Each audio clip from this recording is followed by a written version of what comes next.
The man noticed beans rolling across the table, and he realized a terrifying truth. The watchtower they were stationed at had started to tilt. Even worse, after being pounded by level 5 storms for months, the tower was already in critical condition. The reactor had sustained a minor leak during a massive tsunami, forcing the crew to take weekly iodine baths just to stave off radiation. But their biggest problem was that the storm had swept away all their supplies. Drinking water was gone. Food in the fridge was running. The 4-man crew had been rationing the bare minimum each day, just enough to stay alive.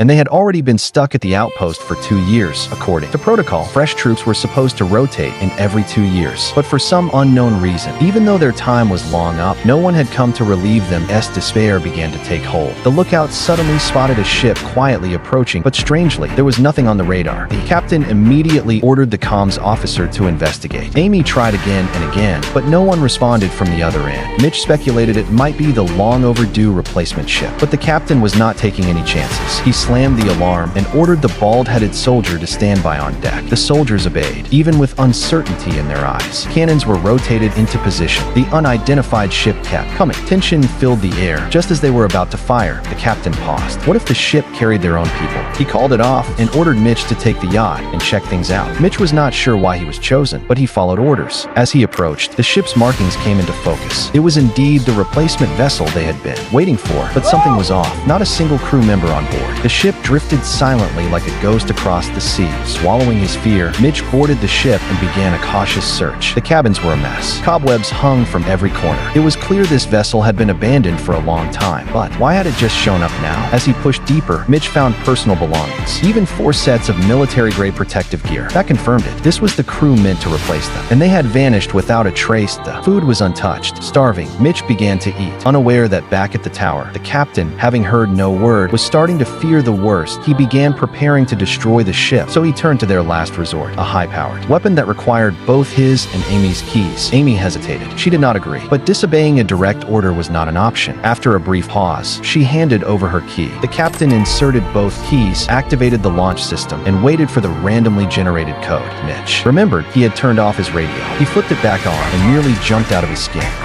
No one here. All clear.